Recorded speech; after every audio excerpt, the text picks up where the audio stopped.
Media menjadi agen konstruksi realitas ketika memberitakan masyarakat Papua. Media juga membingkai isu-isu mengenai masyarakat Papua dengan cepat dan tidak menampilkan keseluruhan peristiwa yang terjadi. Demi mengejar penonton atau bahkan pembaca sehingga seringkali dapat memperkeruh marginalisasi dan diskriminasi terhadap mereka. Di Indonesia, berbagai jurnalisme perang menjadi arah yang ditampilkan di berbagai media Indonesia. Sehingga seringkali terjadi konflik mengenai masyarakat Papua yang panas dijadikan komoditi media. Padahal semestinya, media menerapkan jurnalisme damai atau yang biasa dikenal dengan peace journalism dalam pemberitaan.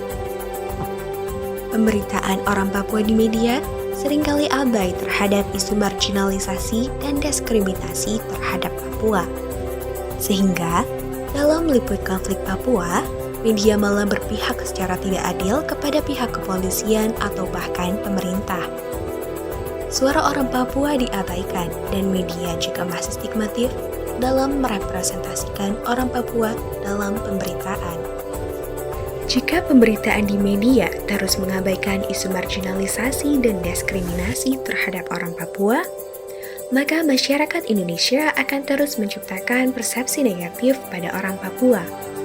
Oleh karena itu, kami memiliki tujuan untuk mengevaluasi kinerja media dalam peliputan orang Papua dan berupaya untuk menghilangkan stigma negatif terhadap orang Papua yang lahir dari pemberitaan media.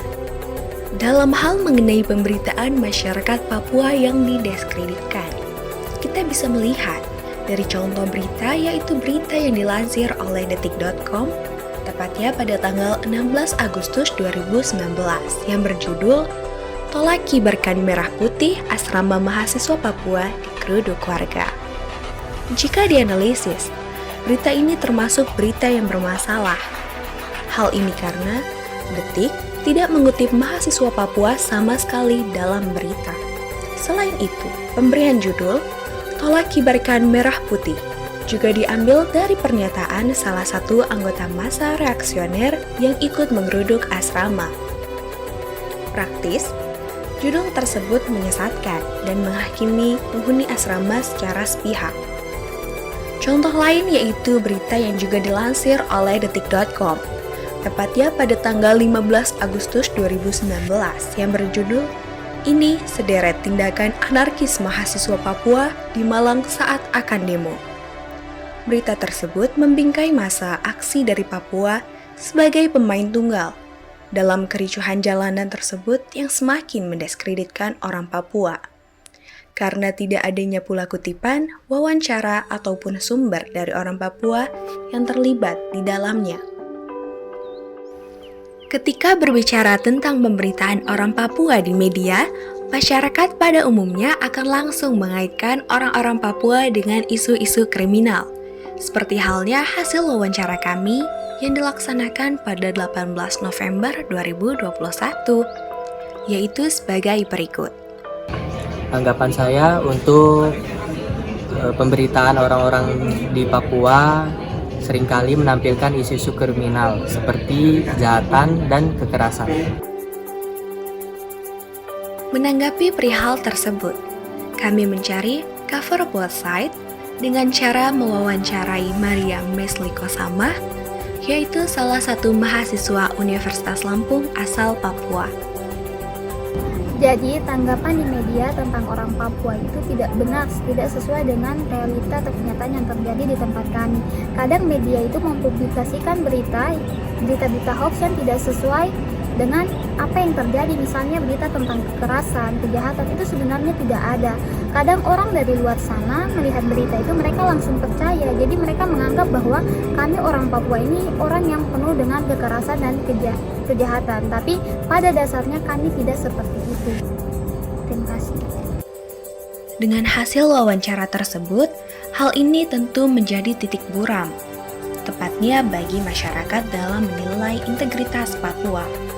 Pemberitaan yang dimuat di media mengenai Papua biasanya hanya mengandalkan sumber dari pemerintah, melalui TNI ataupun Polri.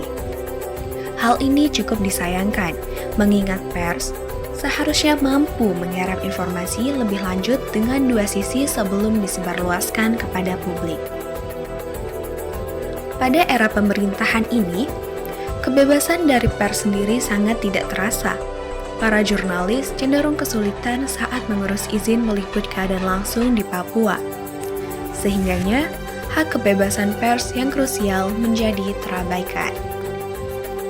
Untuk menanggapi hal tersebut, kami meminta pendapat dari Bapak Edi Purwanto selaku Wakil Ketua Bidang Humas dan Media KONI Provinsi Lampung yang selama 30 hari berada di Papua dalam pelaksanaan Pekan Olahraga Nasional atau yang biasa dikenal dengan PON tahun 2021.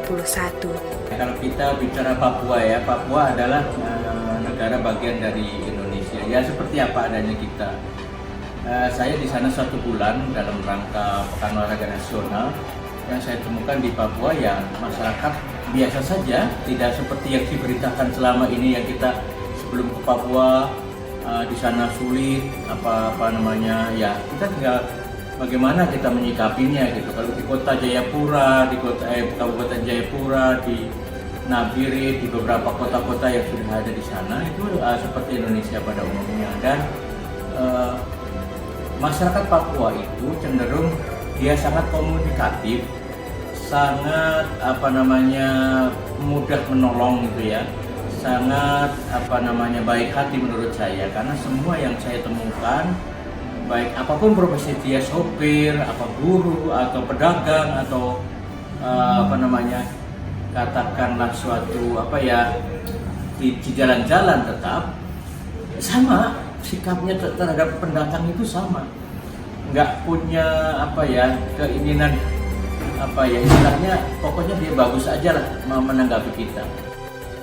Dalam hal ini, kami memiliki beberapa solusi untuk media, yaitu yang pertama, meningkatkan afirmasi atau ruang yang adil bagi orang Papua, khususnya bagi mereka untuk bersuara.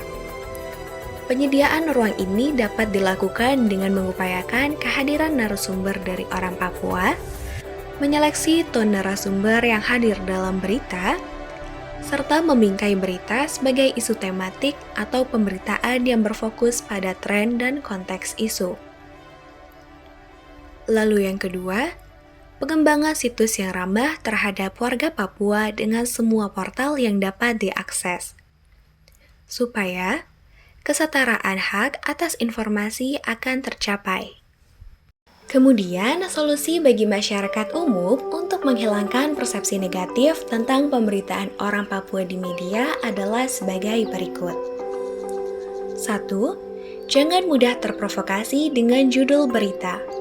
Baca dan pahami secara perlahan agar tidak terprovokasi terhadap pemberitaan orang Papua di media. Kedua, bersikap kritis terhadap apapun yang didapat. Masyarakat harus mencari tahu apakah berita orang Papua tersebut valid atau tidak dengan mencari referensi lainnya.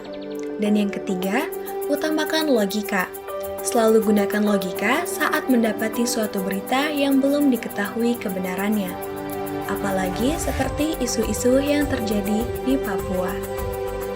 Kesimpulannya, segala pembenahan ini bukanlah tujuan akhir. Ini adalah jalan untuk mewujudkan ekosistem media yang kondusif.